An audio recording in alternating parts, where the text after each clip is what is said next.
Good afternoon, guys. Good afternoon, sir. Good afternoon. Good afternoon. Afternoon. Good afternoon.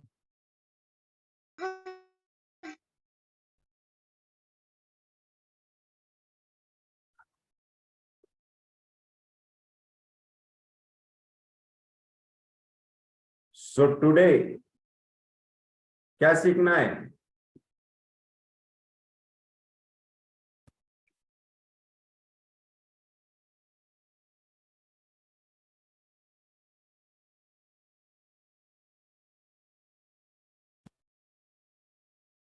तो आज हम देखेंगे acute renal failure,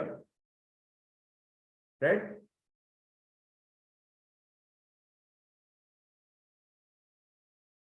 तो आप लोगों में से किसने अभी तक कोई रीनल फेल्यूर की केस अच्छी की है या फिर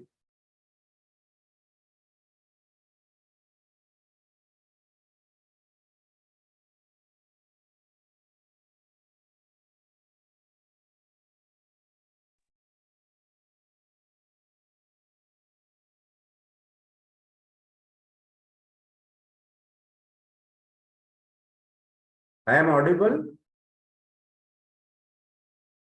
Hello, am I audible?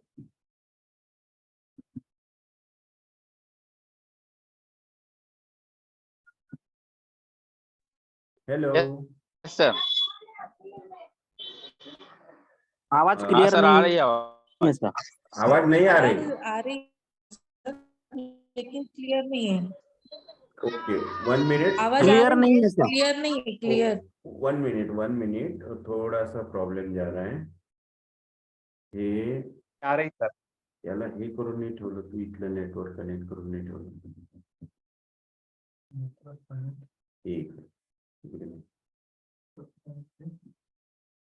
इथे हे लाईन दिसतात ना, याच्यावर क्लिक करायचं आणि इथं सद्गुरू हॉस्पिटल म्हणजे तिकडचं नेटवर्क कॅबिनचं आणि कॉन्फरन्स हॉल म्हणजे इथचं. तर या कॉन्फरन्स हॉलवर क्लिक करायचं, याला कनेक्ट करायचं. हे कनेक्ट नाही केलं की हे डिस्कनेक्ट होऊन जाते मीटिंग. ठीक आहे, आधी इथं लॅपटॉप आणल्याबरोबर आधी ते कनेक्ट करायचं, नाही सगळं चाललं जातं. ठीक आहे, ओके. सो सॉरी गाइस, थोड़े डिस्ट्रैक्शन आए थे, निकल गए. Okay, thank you very much. So today हम एक्यूट रीनल फेलियर केस देखेंगे. तो आप लोगों में से किसने अभी तक ऐसी केस देखी, हैंडल की, ट्रीट की, क्योर की? Yes, share. समवन एल्स, कोई भी? Yes, please unmute himself and share.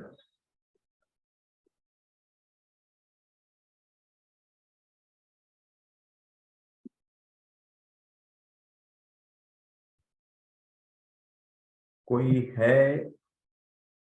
आवाज आपको अभी भी नहीं आ रहा है क्या? Voice is not clear. अभी आवाज आ रहा है सर. आवाज आ रहा है. सो ये तो ओके ओके. तो किसी के पास एक्सपीरियंस है acute renal failure case handle की, क्योर की, ट्रीट की?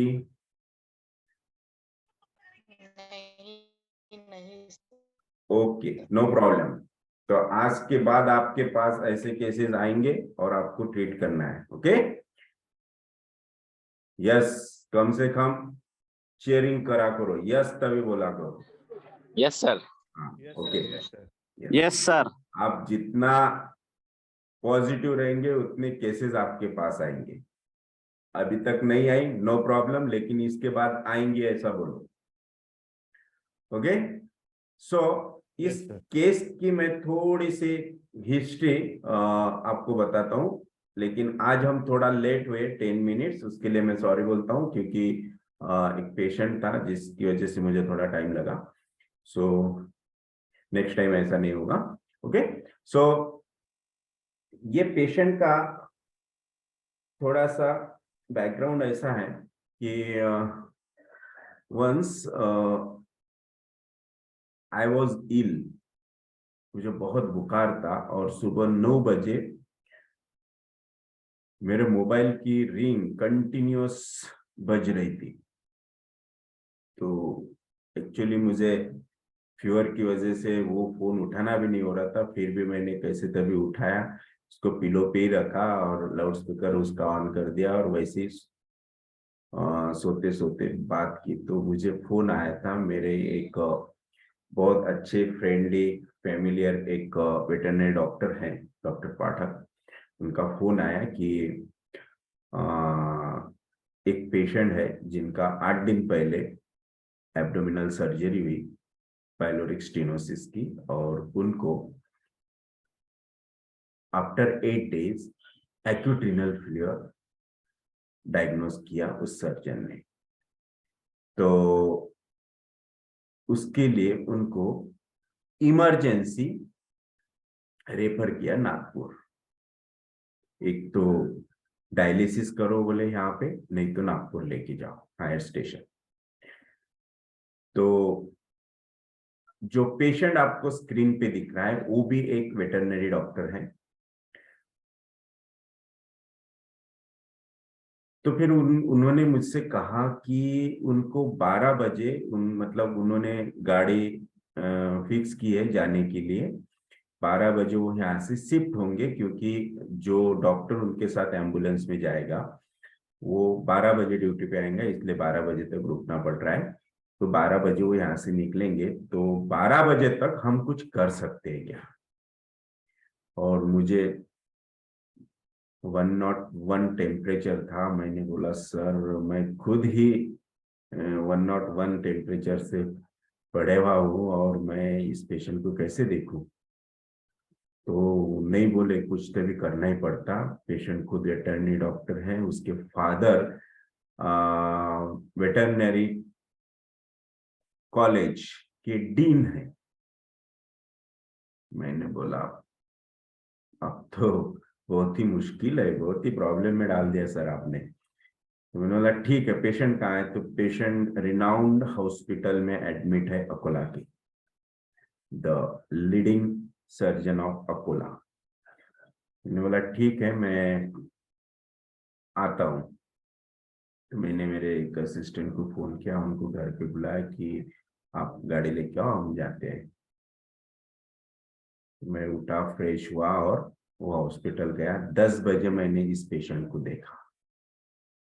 10 बजे देखने के बाद फास्ट क्लिनिक आया, उनको साथ में लेके आया, उसके फादर और वो डॉक्टर फाटक को मेडिसिन निकाला और दिया। और मैंने बोला कि 12 के पहले मुझे बता दो फोन करके कि क्या चेंज है। अगर थोड़ा सा भी मैं जो बोलूंगा वो चेंज में से थोड़ा सा भी कोई सिम्टम्स उनको मिलते हैं तो उनका शिफ्टिंग कैंसल। ठीक है बोले। तो फिर मेडिसिन देने के बाद क्या हुआ ये मैं बताऊंगा नहीं, ये हम उसके हिस्ट्री में ही देखेंगे। ओके, तो ये थोड़ा सा बैकग्राउंड मैंने आपको बता दिया कि ऐसे केसेस आते हैं, इमरजेंसी केसेस आते हैं, लेकिन सिर पे हमारे तलवार लेके आते हैं, करना ही पड़ता। और ये टाइम लिमिट भी होती है, इतना ही टाइम है, इतने ही टाइम में कुछ ना कुछ चमत्कार दिखाना है। ओके, तो हम first upon we will see the history. So you can see this patient on your screen.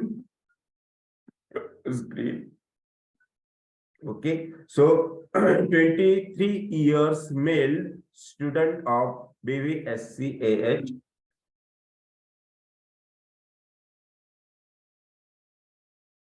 chip complaint,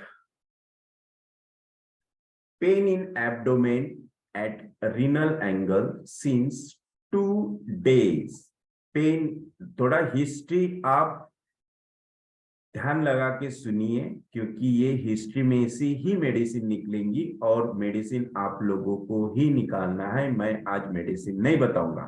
okay, तो हिस्ट्री बराबर देखिए, आपको इस केस में आपको एक्यूट चार्ट भी यूज करना है और रेपर्टाइजेशन भी करना है, और एक्यूट चार्ट एंड रेपर्टाइजेशन दोनों इसमें मेडिसिन सेम आने को ना और इजीली आ जाएंगी, क्योंकि बहुत ही अच्छी केस है, इसका एनालिसिस भी बहुत अच्छा है और हिस्ट्री भी बहुत अच्छी है। शॉर्ट हिस्ट्री है लेकिन काफी यूजफुल हिस्ट्री है, मीनिंगफुल हिस्ट्री है। So pain in abdomen at renal angle since 2 days, 8 दिन सर्जरी को होगा, मतलब on the 6th day he was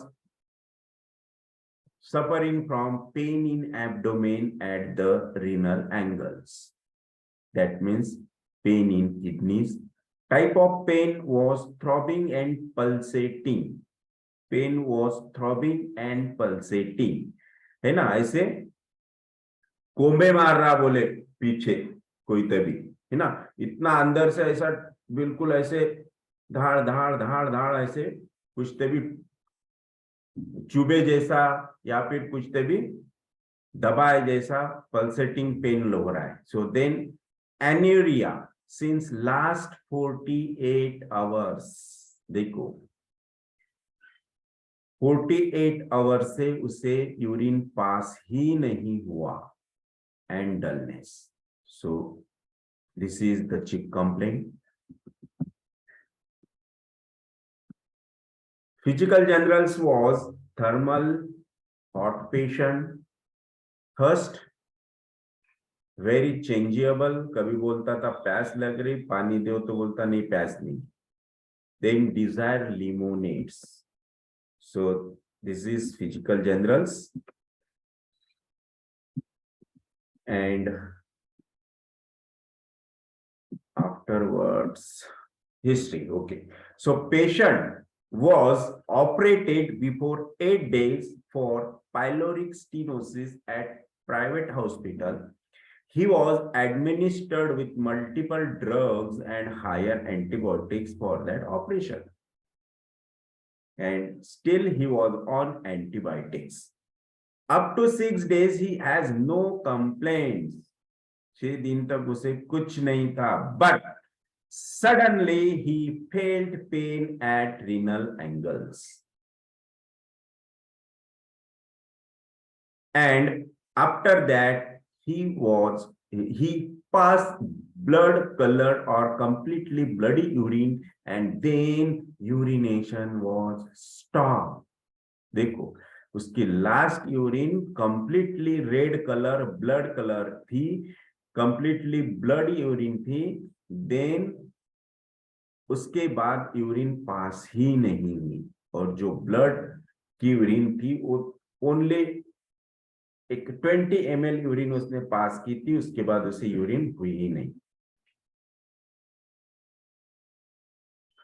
nature of that patient, he is a mild, calm, quiet in nature, very cooperative, compromising personality, and sympathetic about poor peoples and animals. Yes. So he was a special affections about animal. That's why he decided to become a veterinary doctor. Likes company and gossiping with friends. Yes. He very much likes gossiping with friends.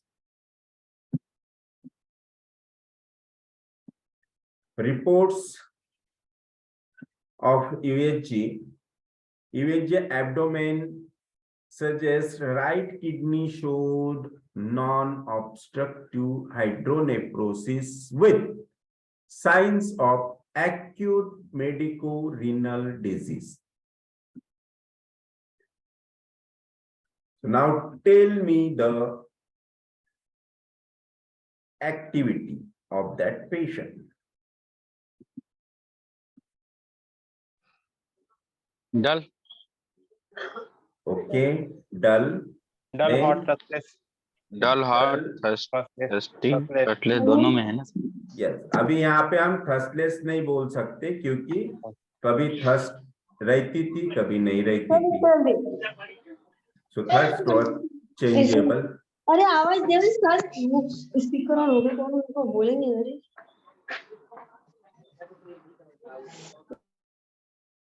अब जिसे बोलना है please वही सिर्फ अपने खुद को unmute करके बात करें, सब लोग एक साथ अनम्यूट ना करें ताकि डिस्टर्बिंग नॉइस ना हो और किसी को डिस्टर्ब ना हो। प्लीज इस चीज का ध्यान रखिए, सबसे रिक्वेस्ट है। Okay, yes. ओके, मैंने मेडिसिन नहीं पूछा, मैंने पूछा आप लोगों से कि एनालिसिस कैसा करेंगे according to acute chart of doctor Prafull Vijayakar sir. Yes,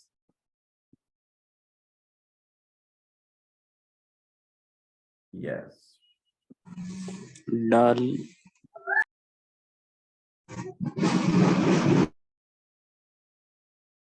बोलो बोलो बोलो।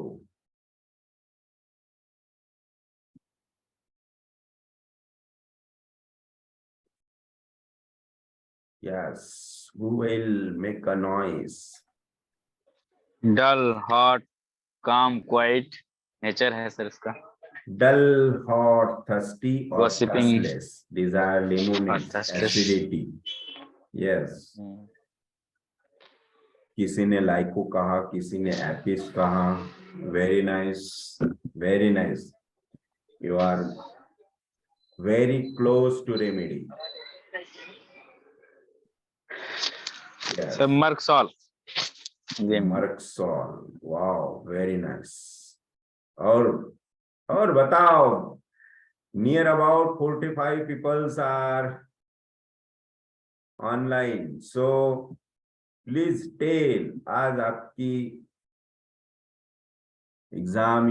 एग्जामिनेशन है, आज आपको मैं एग्जामिन कर रहा हूं, सो प्लीज टेल।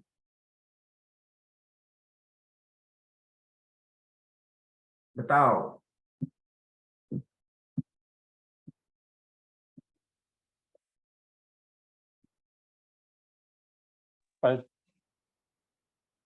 पल्सेरिला सर। मैं आपको सिम्टम पूछ रहा हूँ, सिम्टम बता हाँ रहा हूँ। हाँ डायरेक्ट मेडिसिन पे कभी नहीं जाना, पहले सिम्टम बताओ। यस, तो ये आपके स्क्रीन के ऊपर चार्ट है, दिख रहा है? एक्यूट चार्ट दिख रहा है क्या स्क्रीन के ऊपर? नहीं दिख रहा है। वही सर। नहीं दिख रहा है? ओके, अभी दिखेगा।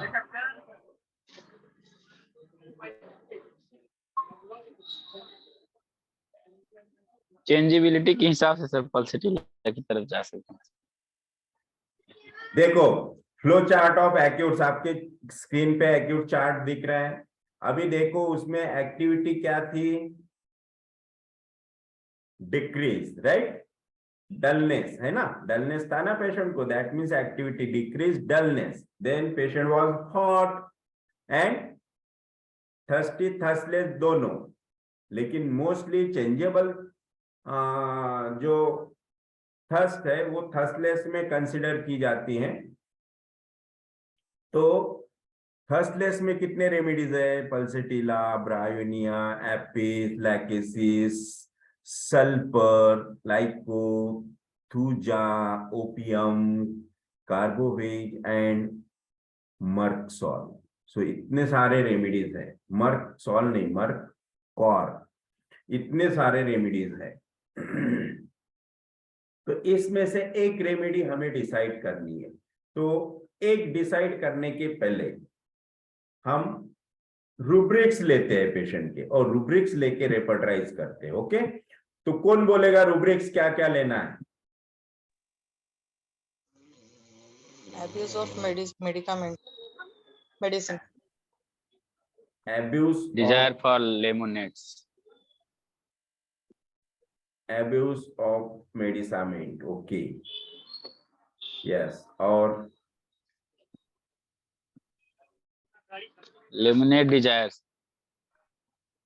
लिमोनेट डिजायर, यस। और Inflammation of parenchymal, renal Mild, parenchymal, mild patient. Affectionate. inflammation of parenchymal of renal.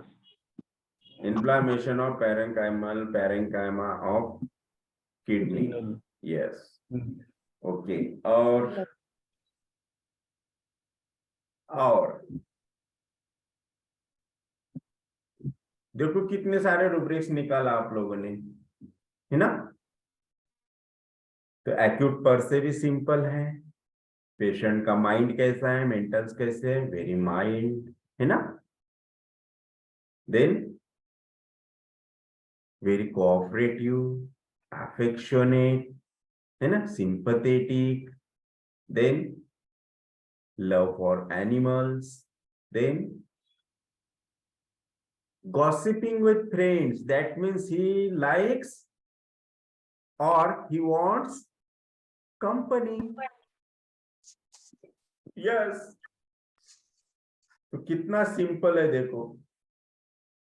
So after surgery ये हुआ because of side effects of antibiotics, and इतना हायर एंटीबायोटिक्स दिया क्योंकि वहां पे अल्सरेशन हुआ था, that is also syphilitic. Ulceration के बाद body was already compromising, abdomen was already compromising, his immunity was already compromising। और ऐसे इसमें अगर बॉडी पे, इम्यूनिटी पे, वाइटल फोर्स पे और कोई बर्डन दे रहा है और कोई प्रेशर डाल रहा है और उसे प्रॉब्लम क्रिएट कर रहा है, तो अल्टीमेटली क्या हो जाएगा, बॉडी की इम्यूनिटी और डाउन हो जाएगी, मतलब वाइटल फोर्स और वीक हो जाएगा। और वीक होने के बाद जैसे बॉडी में जो भी टॉक्सिक मटेरियल जमा हो रहा था due to antibiotic, due to that operation, due to other drugs, due to that toxins, वो टॉक्सिसिटी जाएगी कहाँ, जाने के लिए एक ही मार्ग है, उसे यूरिन और स्टूल। स्टूल तो बंद ही थी because of abdomen surgery, then एक ही पार्ट बचता था, दैट इज द एक्सक्रीटरी। और ऐसे इसमें अगर वाइटल फोर्स वीक है तो किडनी पे ऑलरेडी प्रेशर और बढ़ेगा कि कितना मैं एक्सक्रीट करूं, और उसमें अगर आप हायर एंटीबायोटिक्स दे रहे तो उसका डायरेक्टली इफेक्ट होगा किडनी पे, और किडनी पे बिकम वीक, और किडनी ने वहां डिपेंड करना छोड़ दिया, हाथ ऊपर कर दिए, मेरे से नहीं होगा, and the kidney goes into failure his function। so acute condition में उसने उसका function completely stop कर दिया। that's why 48 hours से उसे यूरिन बनी ही नहीं और पास भी नहीं हुई, क्योंकि उसे तो आईवी फ्लूइड कंटिन्यूसली चालू थे, फिर भी no urine because of renal failure. तो ये था, तो इसीलिए the most important, the most powerful rubric, more syphilitic rubric is abuse of poisoning with medicament. Then pain appeared suddenly, this is also a syphilitic rubric। ये कैसे हुआ, sudden हुआ after the surgery, so pain appears suddenly, अचानक kidney goes into pain, into failure। so pain appears suddenly, then food, lemonade, desire, and hot patient। these are the rubrics for rebelization। क्योंकि disease is syphilitic, so we want a syphilitic rubrics। तो देखते हैं इस rubric पर से कौन सी medicine आती है। तो मेडिसिन दिखाओ कि फॉलोअप्स दिखाओ। तो मैं फॉलो सर। ओके, तो अपन पहले फॉलोअप देख लेते हैं।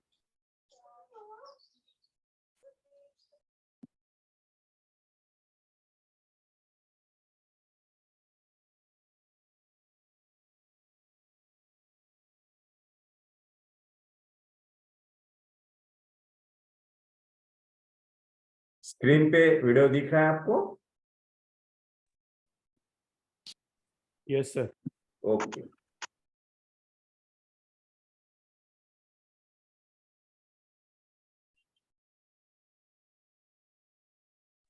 सर आवाज नहीं आ रहा।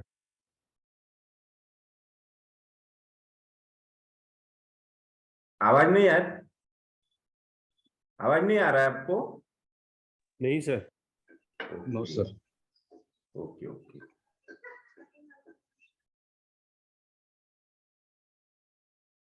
अभी आएगा आवाज.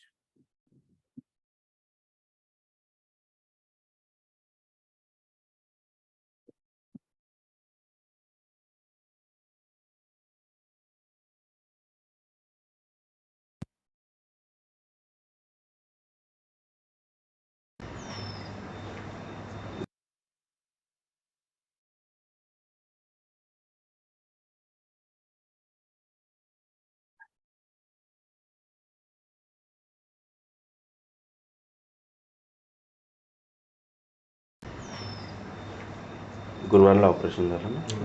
अच्छा. आणि हे केव्हापासून युरिन बंद केव्हापासून झालं? परवा संध्याकाळपासून. ते ओपन करा वर.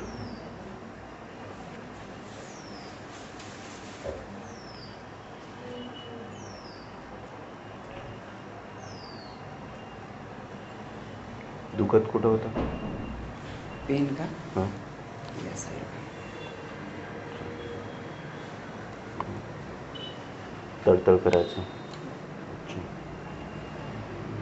आता युरिन आज किती झाली? सकाळपासून. रात्री पण नाही. काल दिवसभरात जास्त 10 ml फक्त 10 ml.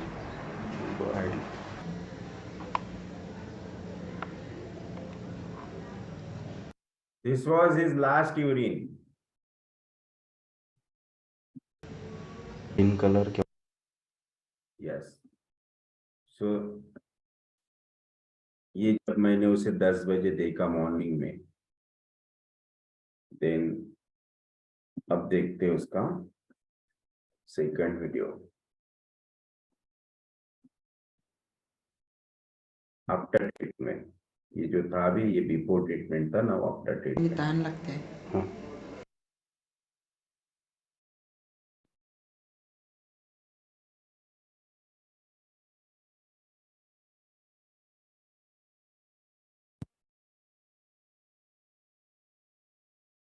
ताण लागते. हां. तहान लागते. पाणी सुरू केलं. पाणी सुरू केलं. डोस दिल्यानंतर तुला किती वेळाने लघवी म्हणजे सेन्सेशन झालं किंवा लघवी आली? एक घोट लघवी झाली. नंतर? एक घोट. अच्छा. एक घोटी नाही, छोटा होय. म्हणजे 10-15 ड्रॉप्स. हां. 10 5-7 ड्रॉप्स. 5-6 ड्रॉप्स झाले. किती वेळानंतर? म्हणजे पहिले एक सव्वा तासानंतर. मेडिसिन देने के बाद 1 घंटे बाद, 1-1.25 घंटे बाद उसे एक 10 to 12 ड्रॉप्स यूरिन पास हो गई. And this was that indication जो मैंने उनको बोला था कि मुझे 12 के पहले आपको फोन करके बताना है कि उसे कैसा लग रहा है, क्या उसे चेंज आया है या फिर कुछ सिम्टम्स आए हैं. उस पे डिपेंड होगा उसे शिफ्ट करना है कि नहीं करना है. और जब उनका मेडिसिन देने के बाद जैसे उसने यूरिन पास की, उनका फोन आया कि उसे 10 to 12 ड्रॉप्स यूरिन पास हो गई. तब फिर मैंने बोला कि अभी शिफ्ट करने का काम नहीं है, पेशेंट यहीं रुकाओ, शाम तक उसे फुल यूरिन पास हो जाएगी. तो देखते शाम तक कितनी यूरिन पास होती है.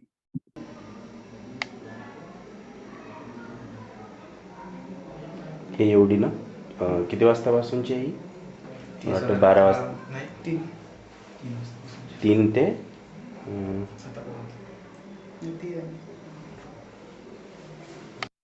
देखो हाफ बैग ये है, यूरो बैग में हाफ बैग है, then 1 litre and half litre, मतलब वो 1 लीटर और वो 1.5 लीटर वो और ये ऐसी यूरिन उसको रात को 8 बजे तक यूरिन पास हो गई.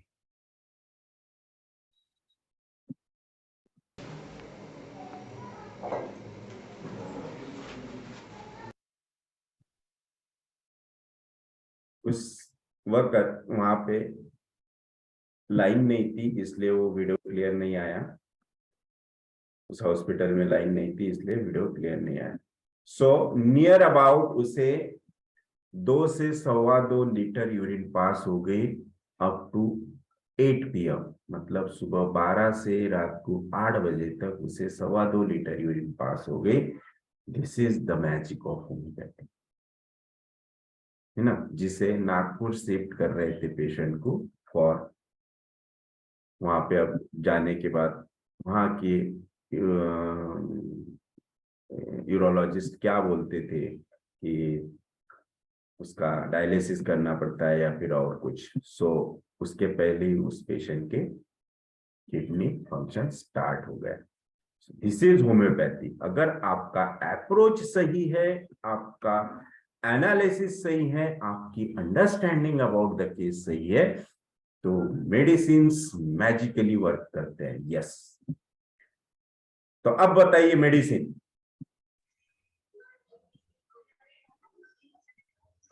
Pulsatilla. Sulphur. Pulsatilla sir. Pulsatilla repertorize किया आप लोगों ने? ये नहीं, उसके सिम्टम्स समझ में आ रहा है। ओके, सो द मेडिसिन, आपको रेपर्ट्राइजेशन, सॉरी कितना नॉइस है, कितना नॉइस है। तो रेपर्ट्राइजेशन टेबल दिख रहा है आपके स्क्रीन पे? Yes sir. Okay, so the rubric I was select that abuse of poisoning with medicament, pain appear suddenly, and food eliminates desire, nitric acid, pulsatilla, दो रेमेडीज आए, nitric acid and pulsatilla. So nitric acid, it is chilly and very irritating, aggressive patient, vindictive patient, nitric acid. And pulsatilla is mild, है ना? So hot and thirst was changeable. So the pulsatilla was the remedy, and pulsatilla 201 dose, single dose was given, and within a 1 hour, the function of kidney start. This is the miracle of homeopathy. Yes. तो क्या इस case में से आप लोगों को मिला? आप लोगों ने क्या सीखा, क्या दिखा, क्या पाया? What you have got from this case? So please share, या फिर कोई डाउट है, कोई क्वेरी है, क्वेश्चन है, you can ask now. Hello. Yes. हाँ सर, एक दो चीज पूछने थे, जैसे कि बीइंग अ पैथोलॉजिकल केस और बहुत सारे आपके आपके आपके आपके आजू बाजू में बहुत नॉइस है, साउंड है, उसे प्लीज। नहीं, दूसरा कोई तो था और सर। अच्छा, दूसरा कोई है? यस, अगर मैं आप सबको म्यूट कर रहा हूँ, अभी अनम्यूट करके डॉक्टर कंसे आप बोलिए। Yes sir. या तो ये पूछना था कि बीइंग अ पैथोलॉजिकल केस, इसमें कोई pathological rubric we didn't consider, एक चीज है। दूसरा एक चीज ऐसा है कि लाइक बहुत सारे पेशेंट ऐसे कि they most of the time they are with allopathic medicines and antibiotics, इतना सब लेने के बाद ही बहुत बार आते हैं। तो ये रुब्रिक भी कॉमनली हम लोग यूज कर सकते हैं मेडिकामेंट एब्यूज। इस केस में पर्टिकुलरली जो रिनल फेलियर हुआ because of that medicine, higher antibiotic, 2 antibiotics at a time was given, 2 antibiotics. Okay. Yes, that's why that kidney goes into failure of defence, yes. इसीलिए वो rubric लिया abuse of मेडिसामेंट, और acute condition में आप ये rubric ले सकते हैं, यस। और दूसरा जो रूब्रिक था, it was pathological rubric, pain appears suddenly. So दोनों भी रूब्रिक स्ट्रॉन्ग सिपिलिटिक है, इसलिए उसे सिलेक्ट किया गया, यस। और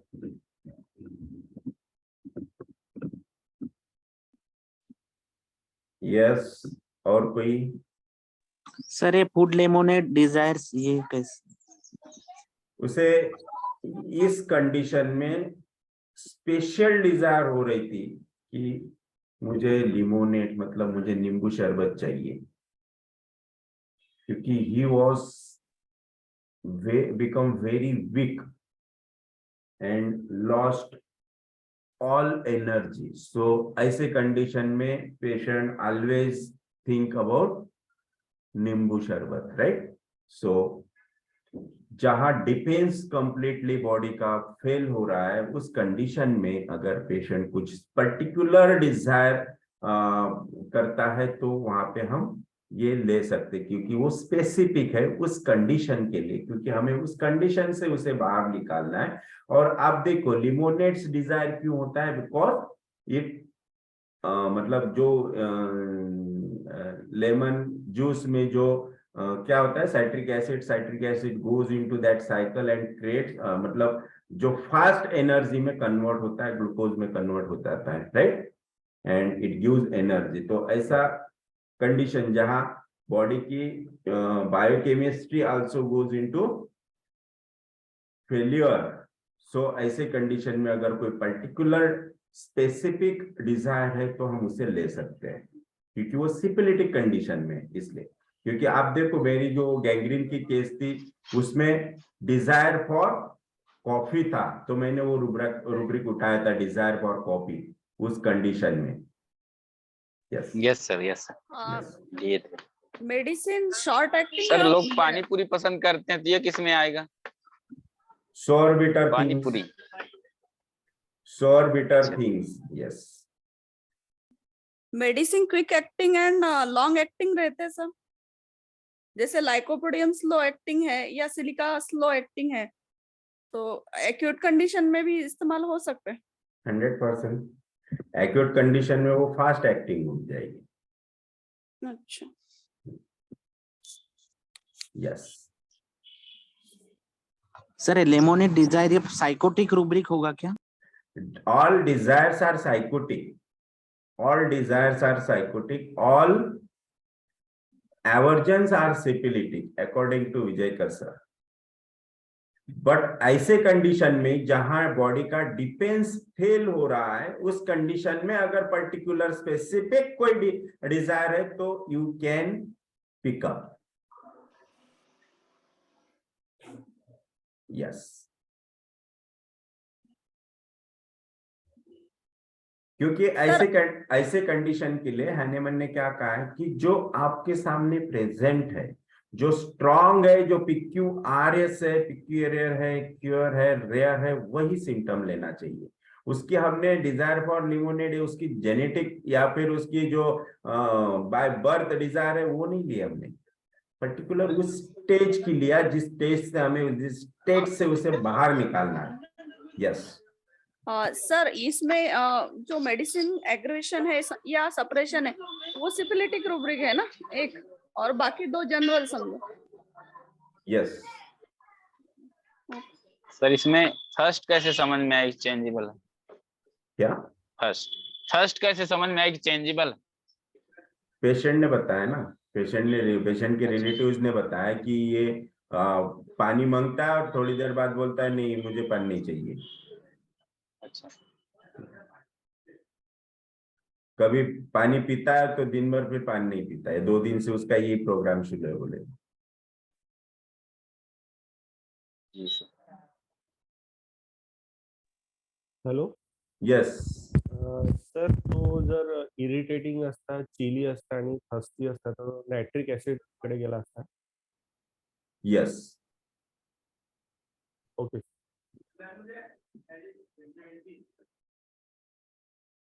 यस डॉक्टर शिरीष, आपका हैंड राइज है.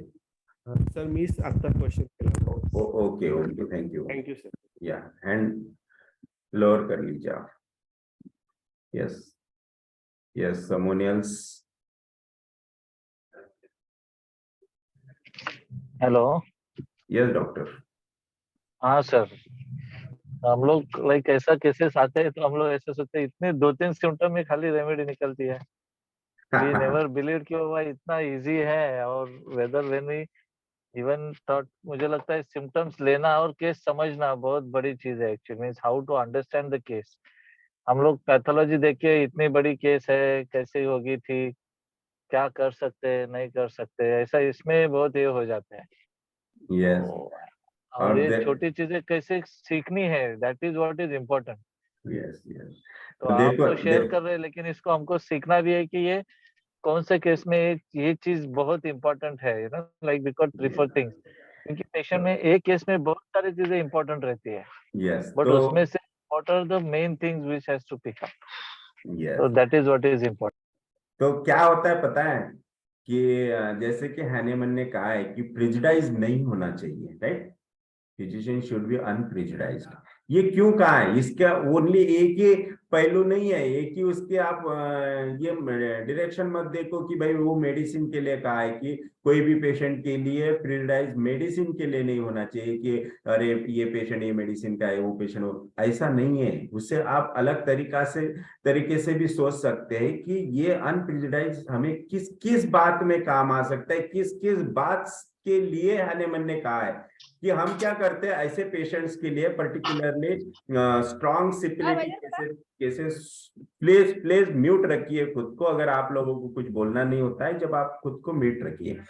तो क्या होता है कि ऐसे जो स्ट्रॉन्ग फास्ट प्रोग्रेसिंग सिपिलिटिक केसेस होते हैं एक्यूट में, पर्टिकुलरली ऐसे केसेस में हम पहले प्रिजुडाइज्ड हो जाते हैं कि अरे यार एक्यूट केस है, रीनल फेलियर में पेशेंट जा रहा है, पेशेंट को नागपुर भेज रहे हैं, है ना, बड़े सर्जन के यहाँ केस है, ऑपरेशन और दूसरा ऑपरेशन हुआ है, पहली पेशेंट सीरियस है, इतना बड़ी सर्जरी हुई है, उसके बाद रीनल फेलियर में गया, यहाँ से पेशेंट शिफ्ट हो रहा है, डायलिसिस के लिए बोला है. और ऐसे केस में हम क्या करेंगे, है ना, पहले प्रिजुडाइज हो गए, पहले खुद को डिवैल्यू कर दिया आपने, पहले खुद को डोमिनेट कर दिया कि अरे यार हम कुछ नहीं कर सकते. तो आप वहां गए भी, आप तो आपको कुछ नहीं दिखेगा, आपको वही बड़े बड़े सब बातें दिखेंगी. अरे बाप रे, सर्जरी, है ना, रेफर, है ना, रीनल फेलियर. आपका माइंड चलने ही नहीं देगा ये सब बातें, क्योंकि पहले आपने खुद को डिवैल्यू वहां पे कर लिया है, पहले खुद को इतना डोमिनेट कर दिया उस केस में कि हम कुछ नहीं कर सकते, है ना, हमारी मेडिसिन क्या करेगी, फास्ट रिजल्ट देगी कि नहीं. आप पहले ऐसा क्यों सोच रहे? आप वहां पे ये सोचिए कि नहीं यार बहुत अच्छा चांस मिला है मुझे, ये तो है ना, कुछ करने के लिए चांस मिला है. देखो ना आप, मेरे को 101 बुखार था, मेरी कंडीशन नहीं थी निकलने की, मैं कैसा तभी गया और क्लिनिक आके हेपेटाइटिस करके मेडिसिन दिया. यस तो ऐसे कंडीशन में हमें इतना पॉजिटिव होना चाहिए, इतना पॉजिटिव होना चाहिए कि ऑटोमेटिकली वेज खुल जाए हमारे लिए. और इतने गोल्डन चांस हमें मिलते हैं और हम ऐसे ही मिस कर जाते हैं, क्योंकि अगर हम ये मिस नहीं करेंगे तो हमारे पास कितने सारे रिजल्ट के पोटेंशियल बने होते हैं, मतलब तैयार हो जाएंगे, कितने सारे रिजल्ट हमारे पास आ जाएंगे अगर हम ऐसे केसेस सॉल्व करते हैं तो. लेकिन आपको हिम्मत करनी पड़ेगी, डेयर करनी पड़ेगी, तो ही हम ऐसा कर सकते हैं. आप लोगों ने कैसा है, जो मैंने अभी बोला कि खुद को निगेटिव मत बनाओ, खुद को पॉजिटिव बनाओ. आपने वो एक वीडियो अपने शायद देखा है, नहीं देखा पता नहीं मुझे, एक वीडियो है, बहुत अच्छा वीडियो है, आप लोगों ने देखा है क्या? पॉजिटिविटी के लिए वीडियो है ये. कौन सा सर? रुको मैं देखता हूँ, मेरे पास है क्या, दिखाता हूँ आप लोगों को. हम लोग सबसे पहले सर ऐसे पेशेंट देख के खुद ही पैनिक हो जाते हैं, तो क्या सोच पाएंगे उसमें. यस जैसे सर हमारे यहाँ भी जब आप बता रहे थे डेंगू का बहुत ज्यादा दौर चला, यहाँ भी बहुत चला यूपी में. हाँ कोई भी डॉक्टर सर हाथ ही नहीं लगाते थे, जितने ओपीडी वाले थे, यहाँ तक एमबीबीएस भी नहीं हाथ लगाते। सीधा अच्छा जाओ रिफर टू प्रयागराज, बस सर यही चलता था। हम्म। लेकिन सर हमने काफी केसेस जो है सर के एक्यूट चार्ट से जो है क्योर किए इसी तरह से। बहुत एक्सलेंट रिजल्ट है क्यूब चार्ट के, यस सर, लेकिन 2 लेकिन to 3 डेज में सर प्लेटलेट्स बिल्कुल नॉर्मल हो जाती थी। 15 हजार 14 हजार वाली भी नॉर्मल हुई सर, हर यस तरह से। यस, लेकिन ऐसे केसेस में आपको रेपर्टराइज भी यस करना है और यस सर, चार्ट भी मिलाना। चार्ट भी मिलाना है। ओनली चार्ट के भरोसे पे नहीं, दोनों तरफ से कंफर्म करके मेडिसिन आपको देना है। यस सर, दोनों पैरामीटर्स। यस, किधर गया वीडियो?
और किसी को कुछ शेयर करना है बताओ,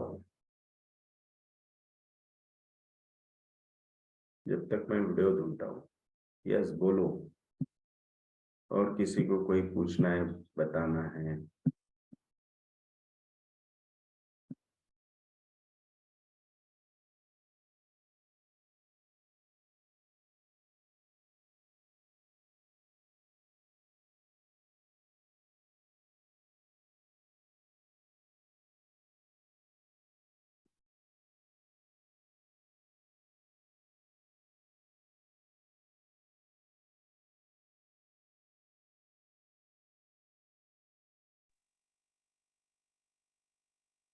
यस, एनीवन?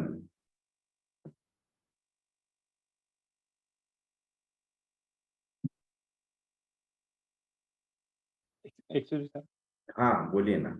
हाँ हाँ सर, उस दिन मैंने हार्ट के डिसीज की आपको केस बताया था सर, मेरे ससुर की। हाँ हम्म। हाँ, तो उसी दिन सुबह सुबह एक पेशेंट था, वो भी चेस्ट पेन ही था उसको। हम्म और उनको पल्स पल्स उनको 54 था। हम्म चेस्ट पेन था। रात के 11:30 बजे उनको चेस्ट पेन हुआ था। वो मेरे रेगुलर पेशेंट है से। हम्म तो जो बाजू वाले डॉक्टर है, उन्होंने ईसीजी वगैरह निकाला, उनको ब्रैडिकार्डिया वगैरह दिख रहा था, और refer to the higher solution Nagpur Nagpur उनको सजेस्ट किया था उनको। तो मैं 11:30 बजे नहीं गया उनसे उनको। मैं सुबह गया, सुबह बुलाए मुझे। सुबह सुबह बुलाने के बाद मैंने जाके देखा, तो वो पेशेंट कह रहा था ऐसा कुछ नहीं हुआ डॉक्टर साहब, थोड़ी सी एसिडिटी है, कुछ एंजाइटी नहीं लग रही थी। वो जैसे वो थोड़ी ठंडी थी, फिर भी वो हाफ पैंट और ऐसा ही था, हॉट था पेशेंट।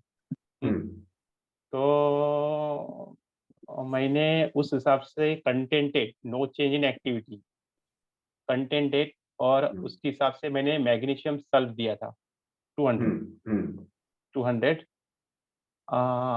तो आज मेरे पास वो पेशेंट आया था, फिर वो फिर नागपुर चला गया।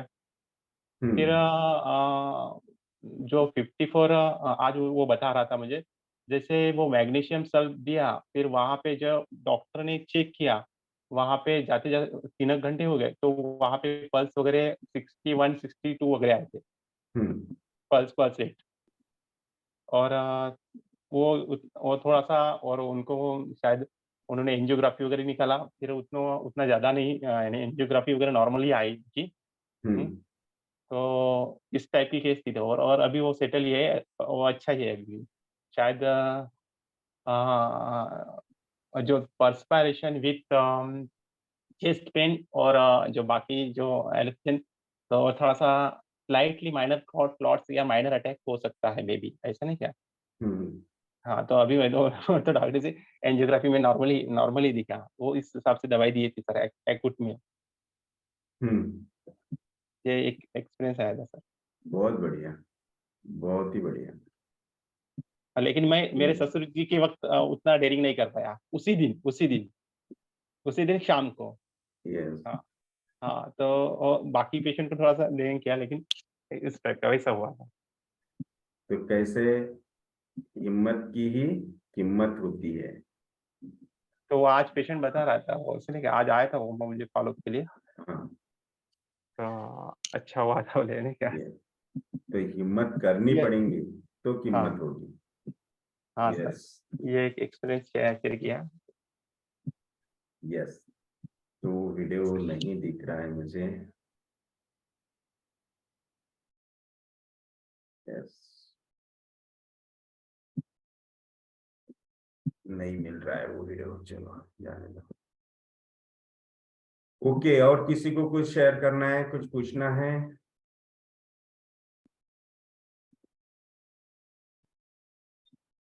बोल सकते हैं, पूछ सकते हैं।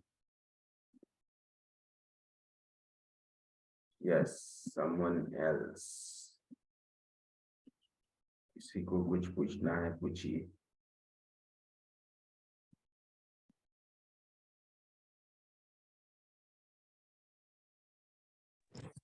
Sir hello. बाकी जो उसका यस, ऑपरेट हुआ था उसके बारे में क्या स्टेटस था फिर? वो केस हो गया, अब उसके बारे में सोच के क्या फायदा। वो पाइलोरिक स्टेनोसिस का उसका ऑपरेशन हुआ था, है ना।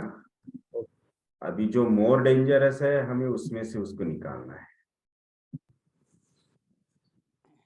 हेलो हाँ सर, बोलिए। सर, लास्ट दो जो केस मैंने देखे जो ऐसे एक्यूट इमरजेंसी टाइप सिचुएशन के थे, एक तो वो आय का था जी, और अभी का केस, तो इसमें मैंने देखा कि आपने ये एक्यूट चार्ट यूज किया है।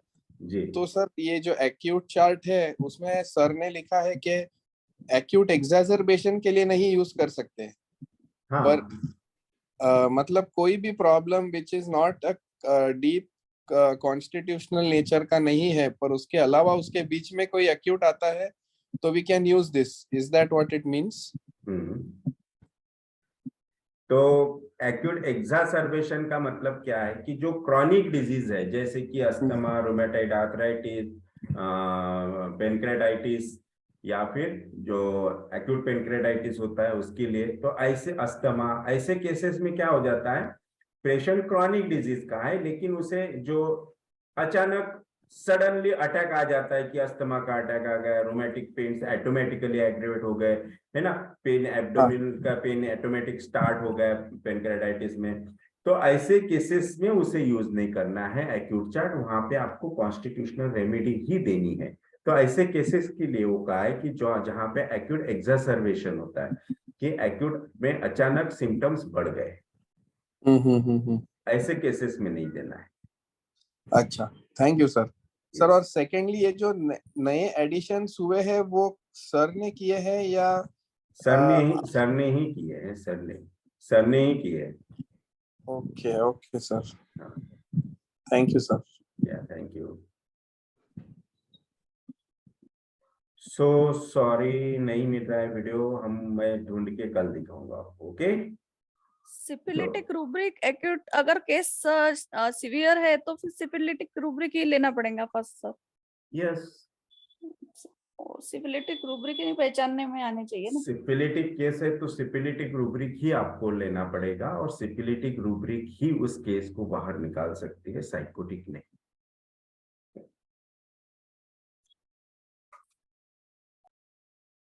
तो मेन वही होता है सिलेक्शन ऑफ रूब्रिक्स। आप एनालिसिस किस टाइप से कर रहे हैं, आपने केस किस टाइप से ली है, आपने पूरा डिटेल पूछा है नहीं पूछा है, ये सब जान के आपका उस बेस पे एनालिसिस परफेक्ट हो सकता है। और एनालिसिस परफेक्ट हुआ तो आपका सिलेक्शन ऑफ रूब्रिक परफेक्ट होगा। सिलेक्शन ऑफ रूब्रिक परफेक्ट हुआ तो ही परफेक्ट मेडिसिन, परफेक्ट सिमिलिमम आपको मिल सकता है, right? Yes, so I think आपको केस पूरी समझ में आ गई होगी और किस तरह से ऐसे केसेस हैंडल करना ये भी समझ में आ गया होगा, राइट? और फिर भी अगर आपको ऐसे केसेस में कुछ प्रॉब्लम जाता है, कुछ समझ में नहीं आता है, केस आ गई लेकिन केस आने के बाद उसे पहले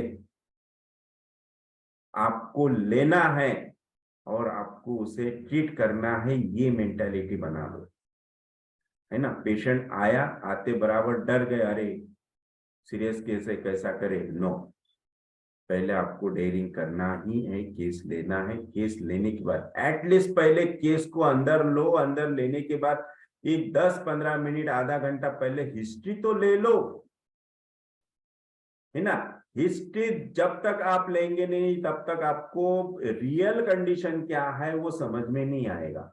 आप पेशेंट देखो, हिस्ट्री लो, हिस्ट्री लेने के बाद खुद एनालिसिस करने की कोशिश करो। अगर फिर भी नहीं समझ में आए तो 9373855012 पे कॉल लगाओ, ये टोल फ्री नंबर है,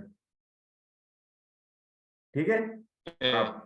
आपको आपका सही आंसर मिल जाएगा, ओके? कॉल लगाए सर, हेलो, हाँ हाँ कॉल लगाए सर। हाँ बिल्कुल। अभी सर नेक्स्ट वीक में देखे हैं पेशेंट को, आराम नहीं, अभी इंफॉर्मेशन मिला है। हाँ, तो केस देख रहे थे सर, एक लेडीज है 32 इयर्स की, हाँ, और वो उनको अभी बहुत इनडिफरेंस में चली गई हैं। उनको घर में बच्चों से, हस्बैंड से तो नफरत हो गई है। आसपास के लोग अगर आ रहे हैं, बैठ रहे हैं, बात कर रहे हैं तो उससे बात भी नहीं करना चाह रही है। बहुत चिढ़ है,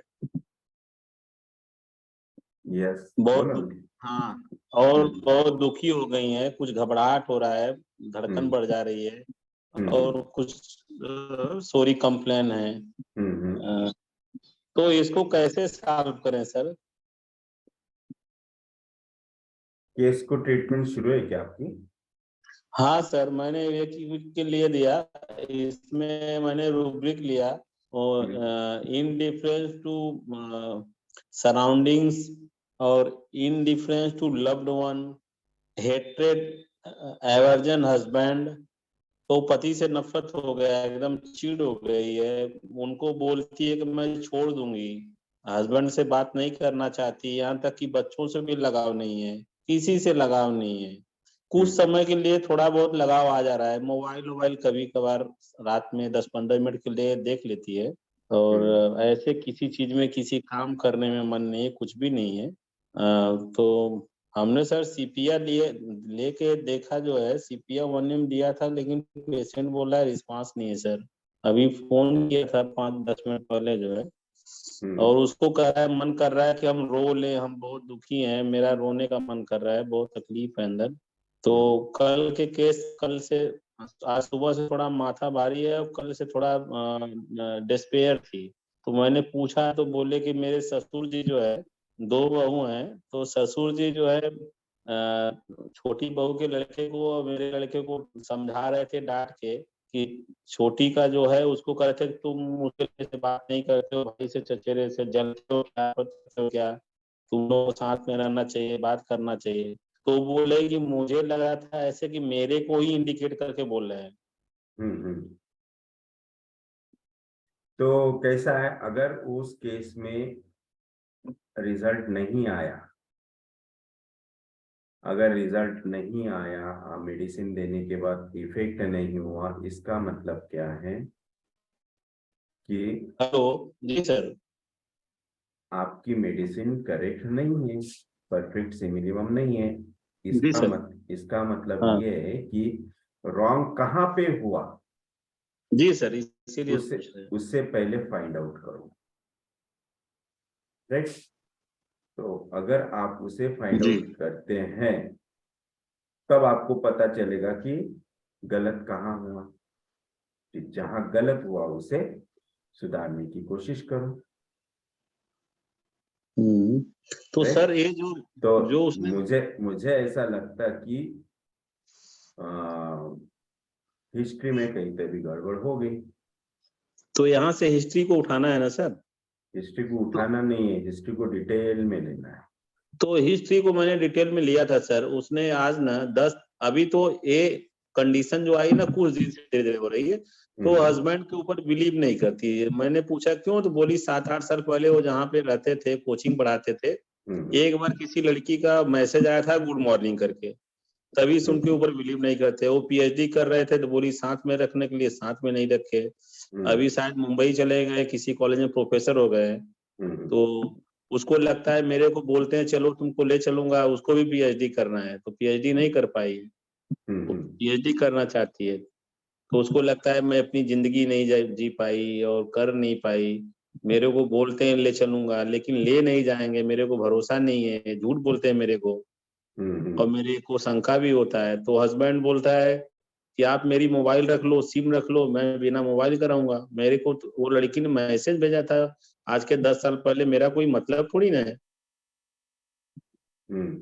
तो इसको कभी लगता है कि मैं आजादी नहीं पाई, बाहर नहीं रह पाई, पीएचडी नहीं कर पाई, कुछ बन गई होती तो मैं लिबर्टीज में लेके, इंडिपेंडेंट लेके सर, ये भी मैंने रूब्रिक इसमें किया है। तो उस समय सीपीआई आ रही थी, और अब मेरे हस्बैंड मेरे को मानते नहीं, तो डिलूशन नेग्लेक्ट भी लिया था मैंने, लिया था every indifference to everything, loved one, hated, aversion husband, delusion neglected, dream, उसको स्नेक का कभी कभी आता है, सस्पिशियस लेके दिखा, लिबर्टीज में भी पड़ी है, लेकिन पता नहीं कहाँ गलती हुआ मेरे को।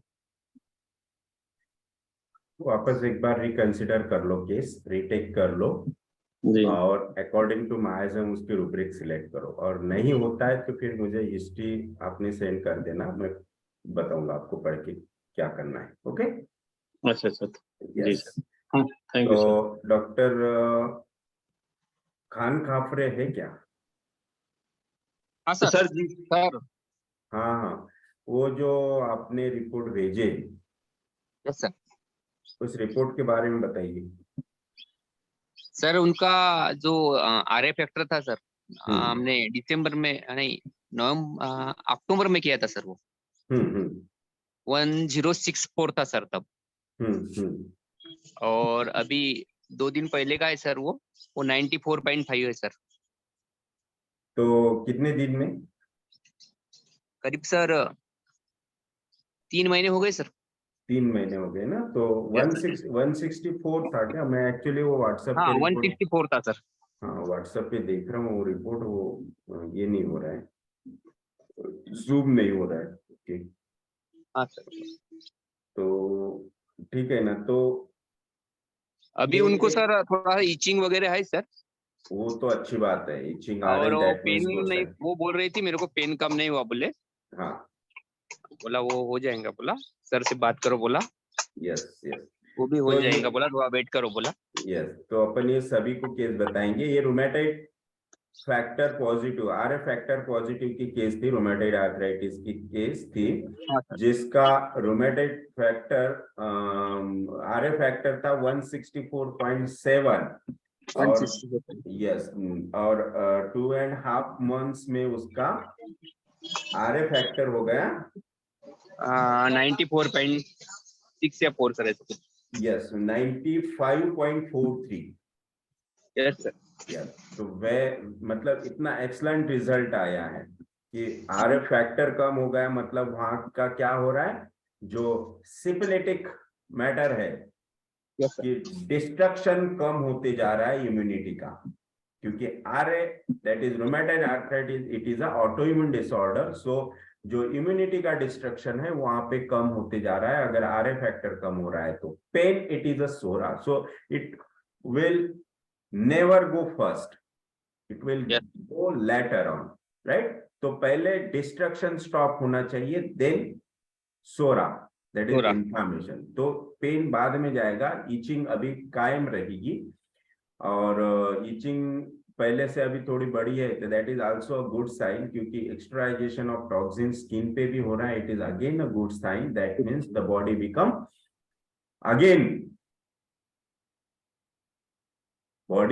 अगेन फ्रेश एंड अंदर से अच्छी हो रही है, that is a good sign. तो ये बहुत ही अच्छा रिजल्ट है। उनको बोलिए कि वेट एंड वॉच करना है, कुछ करना नहीं है, राइट? आज बात करने वाले हैं सर आपसे, वो वीडियो हाँ, कॉलिंग right. करने वाले सर Okay. 6 बजे। ओके चलेगा। Okay sir, thank you sir. Yes sir, sir thank but ये ईचिंग कितना टाइम रहना चाहिए, यानी जो स्टोरी है मैनिफेस्टेशन, ये कितना टाइम रहना चाहिए, जैसे 1 महीना 2 महीने ऐसा? ईचिंग जब तक अपने को पेशेंट छोड़ता नहीं तब तक। अरे बाप तो सकता है महीने का वो भी तो, उससे भी तो वो परेशान हो जाते हैं ना सर, ईचिंग से भी। नहीं तो कैसा रहता है, ऐसा नहीं कि गोबरी का ईचिंग तेल लगवाओ। ईचिंग इतना सीवियर हो जाए कि पेशेंट ईचिंग की वजह से छोड़ के चलेगा, ऐसा नहीं। ईचिंग रहनी चाहिए, लेकिन ईचिंग कैसी होनी चाहिए? वो बोलते हैं ना, मीठी मीठी खुजली आती है, तो वैसी ईचिंग होनी चाहिए। खुजली भी और मीठी। Yes, with the sense of well being होनी चाहिए, नॉर्मल माइल्ड होनी चाहिए, ऐसी सीवियर इंटेंसिव एक्सटेंसिव नहीं होनी चाहिए। जॉइंट्स में मोबिलिटी कब तक आनी चाहिए? जॉइंट्स में मोबिलिटी वो आएंगे जैसे ही आरए फैक्टर कम हो जाएगा, अंदर का जो भी वहां पे जो फ्लूइड जमा है वो कम हो जाएगा, तो ऑटोमेटिकली। और जैसे फ्लूइड तो छोड़ो, कुछ कुछ जॉइंट्स में पूरा स्ट्रक्चरल चेंज हो जाता है, तो वहां पे थोड़ा सा वक्त लगता है, क्योंकि अंदर से वो पूरा हार्ड हो जाता है ना। तो धीरे धीरे धीरे थोड़ी एक्सरसाइज, थोड़ा मेडिसिन करके वो थोड़ी मोबिलिटी उसमें आएंगे, तो ऑटोमेटिकली वो डिस्ट्रक्शन स्टॉप होके वहां पे मसल्स में स्ट्रेंथ आएंगी, तो जॉइंट भी सीधे हो जाएंगे, और उसका स्वेलिंग भी चले जाएगा, और पेन भी चले जाएगा, और स्टिफनेस भी जाएगा। यस, उसमें थोड़ा साइनोवियल फ्लूइड सिक्रेशन बढ़ गया है कि सब कुछ अच्छा हो जाएगा। सर मेरे पास भी एक पेशेंट है रूमेटॉइड आर्थराइटिस का, वो उसको नक्सोमिका दिया है, उसका भी आरए फैक्टर कम हो गया, एच बी बढ़ गया है। लेकिन सर आपने बोला जब भी ये तो एक्यूट रेमेडी हो गई ना नक्सोमिका, मैंने पूछा था। तो कुछ दिन बहुत अच्छा लगेगा, बाद में आपको चेंज करना पड़ेगा। हाँ सर, ये okay sir. Yes sir, how to approach respiratory acute cases, lot patient with persistent cough? बहुत ही सिंपल है। रेस्पिरेटरी केसेस तो कितना इजी है ना। सब में आप कॉन्स्टिट्यूशनल ट्रीटमेंट दो, जीसीएस दो, क्योंकि इसमें कभी भी एक्यूट रेमेडी से अस्थमेटिक पेशेंट ट्रीट नहीं करना, treat with GCS. Okay, so thank you very much. Sir एक पूछना था जी। सर, वो अस्थमा का चार्ट दिया हुआ है ना अलग से, वो कब यूज करना है फिर? वो कभी नहीं यूज करना। अच्छा, तो कॉन्स्टिट्यूशनल मेडिसिन देने के बाद अगर दोबारा पेशेंट को अस्थमा का एपिसोड आता है तो कॉन्स्टिट्यूशनल रिपीट करना है क्या? वो चार्ट आपको जब तक समझ में नहीं आता है उसे कब यूज करना है और कब नहीं, तब तक उसे यूज मत करो, क्योंकि वो एकदम सीवियर एक्यूट कंडीशन के लिए दिया गया है, और उस कंडीशन में उसे यूज करना है, और तुरंत उसे कॉन्स्टिट्यूशनल रेमेडी देना है। अगर आप कॉन्स्टिट्यूशनल रेमेडी ढूंढ नहीं पाते हैं, निकाल नहीं पाते, तो उसे यूज नहीं करना है। और उसे यूज नहीं करना है मतलब फिर आपको डायरेक्टली कॉन्स्टिट्यूशनल जीसीएस पे ही जाना है, क्योंकि वो देने के बाद आपको तुरंत कॉन्स्टिट्यूशनल निकाल के देना है, और अगर आपने लेट कर दिया तो उसे बहुत एग्रीवेशन हो सकता है। इसलिए उसे कभी रेयरली यूज करो, जहां आपको बहुत ही सीवियर कंडीशन में पेशेंट है तो आप यूज करो, अदरवाइज उसे कॉन्स्टिट्यूशनल ट्रीटमेंट ही दो।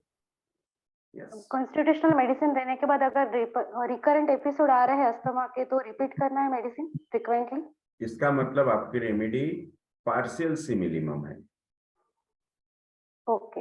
हाँ, अगर बार बार रिपीट करने का काम पड़ रहा है, पोटेंसी चेंज करने का काम पड़ रहा है, इसका मतलब मेडिसिन इज पार्शियल सिमिलर। आप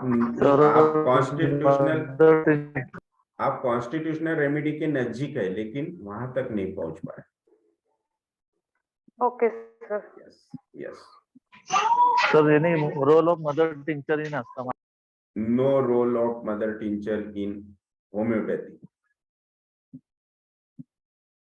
Mother tincture, it is not a homeopathic medicine, it is like a Ayurvedic medicine. वो mother tincture है, उसके बाद homeopathic medicine बनती है। Okay. Yes. So, thank you very much. आप लोगों का आज काफी इंटरेस्ट रहा, काफी कोऑपरेशन रहा। Thank you very much. Yes sir एक लास्ट क्वेश्चन। कल हम फिर मिलेंगे 4 बजे, और अपना सेकंड वीडियो यूट्यूब पे आ चुका है। आप लोगों ने उसे शायद देखा है, लेकिन लाइक नहीं किया, सब्सक्राइब नहीं किया। तो सभी को कहिए कि अपने सद्गुरु होम्योपैथिक चैनल को सब्सक्राइब करें, लाइक करें, शेयर करें, और बेल आइकन दबाने को ना भूले। बेल आइकन दबाएंगे तो आपको नेक्स्ट वीडियो जब आने वाला है उसका इंटीमेशन पहले ही मिल जाएगा। इसलिए बेल आइकन ऑलवेज टिक करके रखो। Okay, so thank you very much. Thank you sir. Thank you, sir. Thank you, good sir. Night, good night, good night, bye bye, C